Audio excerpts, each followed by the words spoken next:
कि किस तरह से छोटे छोटे दलों को जोड़ करके भारतीय जनता पार्टी, जिसके मन में अहंकार था, दम्भ था कि हमारे यहाँ जो है अवतारी नेता हैं, सीधे स्वर्ग से उतरे हैं हमारे पार्टी का नेतृत्व करने के लिए, उनके सामने तो कोई चुनौती ही नहीं है। लेकिन कर्नाटक की हार, जय बजरंग बली ने उनके रथ को छोड़ दिया। हमको याद है महाभारत में एक कहानी थी जिसमें जयद्रथ वध के लिए जो है अर्जुन निकले थे, कृष्ण उनके सारथी थे। नमस्कार, न्यूज फाउंडेशन देख रहे हैं और मैं हूं आपके साथ रंजन सिंह। बिहार के मुख्यमंत्री नीतीश कुमार, लालू प्रसाद यादव, तेजस्वी यादव बेंगलोर में हैं और विपक्ष के नेताओं की बैठक, दूसरी बैठक हो रही है। क्या कुछ फलाफल निकलेगा, क्योंकि कई तरीके के सवाल खड़े हो रहे हैं। नीतीश कुमार का विरोध भी जो है बेंगलोर में देखने को मिला है, वहां पर पोस्टर वॉर हुआ है नीतीश कुमार के खिलाफ में। बात करेंगे आरजेडी के सीनियर लीडर शिवानंद तिवारी हमारे साथ बातचीत के लिए। नीतीश कुमार के खिलाफ में वहां पर पोस्टर लगा है, ये तो नीतीश कुमार की सफलता कही जाएगी। नीतीश कुमार को टारगेट पर लेने का क्या मतलब है? उनको ये लग रहा है कि ये जो कुछ हो रहा है उसके धुरी जो है, उसके केंद्र जो है नीतीश कुमार है। इसलिए जो नीतीश कुमार के खिलाफ उनके मन में आक्रोश है, गुस्सा है, ये कहाँ से आके ये तमाशा शुरू किया हम लोगों को चुनौती देने का, उसी के खिलाफ जो है ये पोस्टरबाजी या जो भी बैनर लगा है वो दिखाई दे रहा है। अब बताइए, सही बात है बिहार में पुल गिर गया, उसके विषय में बिहार के विधानसभा में विभागीय मंत्री और deputy chief minister Tejashwi Yadav ने सफाई दिया, ये बताया कि पुल किन कारणों से गिरा। जो रुड़की इंजीनियरिंग कॉलेज के लोगों ने जांच किया तो पता लगा डिजाइन गड़बड़ है। इसके अलावा जो है नेशनल हाईवे का पुल जो है 1,500 करोड़ रुपए का किशनगंज के पास जो है टूट के गिर गया। भारत सरकार का उसको देख रहा था ये, और NH के निगरानी में वो बन रहा था, उसके बारे में चुप है। ये सब क्या दिखा रहा है? ये उनका जो खीज है और क्रोध है वो दिखा रहा है, इसके अलावा इसमें कुछ है नहीं। और जब नीतीश कुमार गए हैं, क्या कुछ फायदा होगा इस दूसरी बैठक से? नहीं, फायदा तो क्यों नहीं होगा भाई। पहली बैठक बहुत ही सफल रही, मैंने लोगों ने अनुमान नहीं किया था कि ये बैठक इस तरह से सफल होगी। स्मरण कीजिए कि नीतीश कुमार और लालू यादव दोनों साथ ही गए थे सोनिया गांधी से मिलने के लिए, विरोधी दलों को एक मंच पर ले आया जाए। ये जो संविधान के खिलाफ, लोकतंत्र के खिलाफ, देश की एकता और अखंडता को चुनौती देने वाली जो भारतीय जनता पार्टी की नीति है, इस नीति से देश को कैसे बचाया जाए, इसके लिए तमाम लोगों को एक प्लेटफार्म पर आने की ज़रूरत है, ये प्रस्ताव लेकर गए थे। उस समय राहुल गांधी जो है भारत जोड़ो यात्रा पर थे। तय हुआ कि भारत जोड़ो यात्रा के बाद जब राहुल दिल्ली में आ जाएंगे फिर से इस बात की शुरुआत की जाएगी।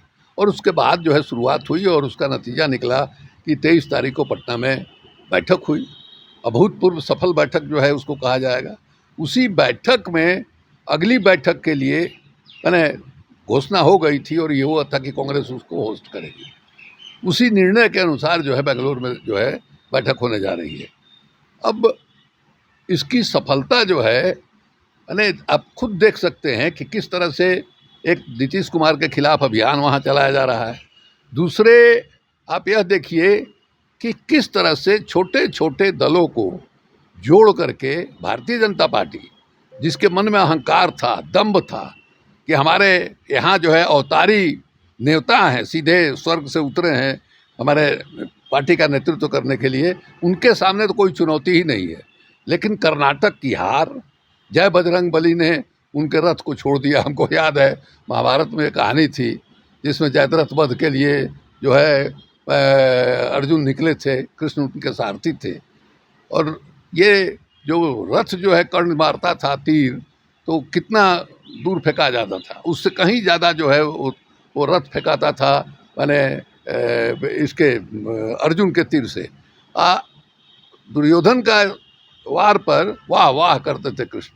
उन्होंने पूछा कि हम जो है मारते हैं तीर तो जो है इतना दूर तक चला जाता है, आप हमको वाह नहीं कहते हैं, और वो जो है इतना ही दूर जा रहा है उस पर वाह कर रहे हैं। तो उन्होंने कहा कि हम जो है बैठे हुए हैं इस पर, तीनों लोग का जो ये है वजन लेकर के हम बैठे हुए हैं। उसके बाद जो है ये इतना पीछे जो है तुमको तुम्हारे रथ को ढकेल दे रहा है, अगर नहीं बैठेंगे तो समझो कि रथ तुम्हारा कहाँ जाएगा। तो वही स्थिति है जो बेंगलोर में जो सभा हो रही है, उसको लेकर बैठक हो रही है, उसको लेके ये बेचैनी है। उसके प्रतिक्रिया में ये लोग क्या कर रहे हैं, ये लोग नंबर जुटा करके उसके ये को दबाने के लिए उसको नंबर जो है किस तरह से बढ़ा बढ़ा करके कहें। अभी जो इनकी मीटिंग होने वाली है, आज ही शायद मीटिंग होने वाली है, उस मीटिंग में ऐसे दल हैं, 29 ऐसे दल हैं जिनका कोई विधायक जो है वो इसमें नहीं है, क्या नाम है, 24 विधायक दल ऐसे हैं इनका जो टोटल नंबर है उसमें 24 पॉलिटिकल पार्टी ऐसे हैं जिनका एक भी सांसद नहीं। लेकिन जोड़ाएगा कि 56 जो है दलों की बैठक हुई।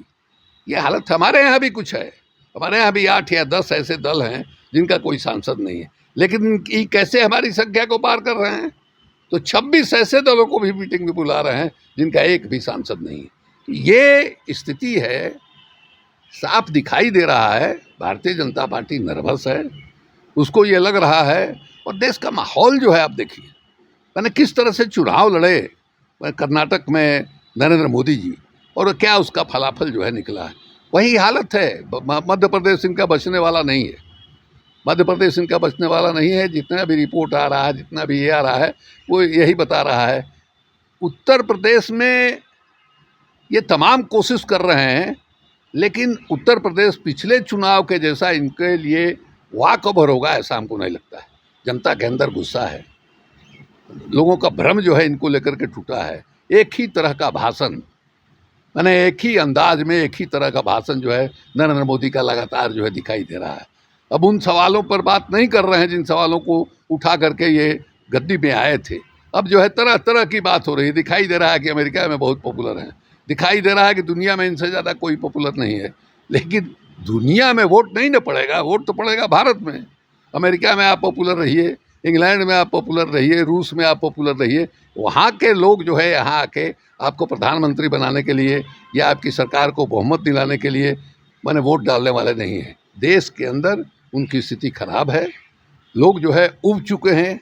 एक ही अंदाज, एक ही सुर में भाषण सुन करके, तरह तरह की बात करके, जीवन के साथ, आम आदमी के जीवन के साथ जो जुड़ी समस्याएं हैं उनके बारे में कोई चर्चा नहीं। सर, एक सवाल है कि पिछली बार यह बातें कही जा रही थी कि नीतीश कुमार को कन्वेनर बनाया जाएगा, पिछली बार भी ये काफ़ी चर्चा हुआ था, क्या लगता है इस बार कुछ होगा? देखिए, हमको ऐसा लगता है ये बैठक जो बेंगलुरु में हो रही है इसको कांग्रेस ने बुलाया है। कांग्रेस बड़ी पार्टी है, कांग्रेस का भी कमिटमेंट है भारतीय जनता पार्टी के खिलाफ जो है 1-to-1 फाइट हो, ये कांग्रेस का कमिटमेंट है। ये कमिटमेंट कैसे दिखाई दे रहा है? दिल्ली में आप पार्टी ने, अरविंद केजरीवाल ने ये कहा कि सुप्रीम कोर्ट ने उनको जो प्रशासनिक अधिकार दिया था उस अधिकार को निरस्त करने के लिए भारत सरकार ने ऑर्डिनेंस लाया है, अध्यादेश लाया है। इस पर जो है अपना रुख कांग्रेस पार्टी स्पष्ट करे। वहाँ जो है दिल्ली में ट्रायंगुलर फाइट होती है, एक तरफ आप पार्टी है, भाजपा है, कांग्रेस है।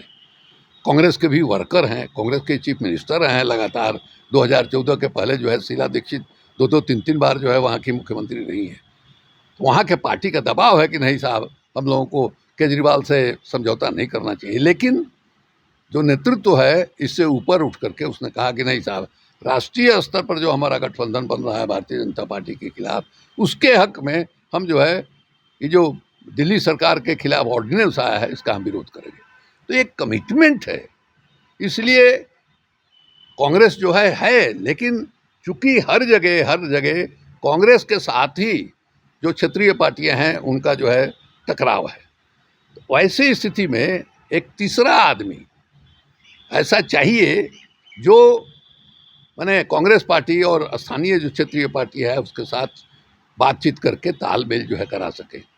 बिहार में वो समस्या नहीं है, इसलिए कि बिहार में कांग्रेस पार्टी ऑलरेडी महागठबंधन के अंदर है। तो यहाँ जो महागठबंधन चल रहा है बहुत सफलतापूर्वक चल रहा है, और उसी के आधार पर देश में कोशिश होगी कि साहब महागठबंधन जो है बने और अगले चुनाव में भारतीय जनता पार्टी को शिकस्त दिया जाए। तो यानी कि नीतीश कुमार कन्वेनर के लायक? अब ये हमने नहीं कहा, उसको बात का बतंगड़ मत बनाइए। एक आखिरी सवाल, शरद पवार नहीं गए? शरद पवार का क्या है, वो तो घर में फूट हो गई है, गए। अजीत पवार उनसे निकल करके गए। अजीत पवार कि अंदर सत्ता में जाने की बेचैनी रही है। इसके पहले भी मैंने राजभवन में जाकर के उन्होंने शपथ ले लिया था। ये झटका है, निश्चित रूप से शरद पवार जी के लिए झटका जो है वो है, लेकिन शरद पवार सीजन्ड आदमी है, बहुत हार जीत उन्होंने देखा है। कल वो उस बैठक में नहीं आए, बंगलोर वाली बैठक में, आज वहाँ जाने वाले हैं।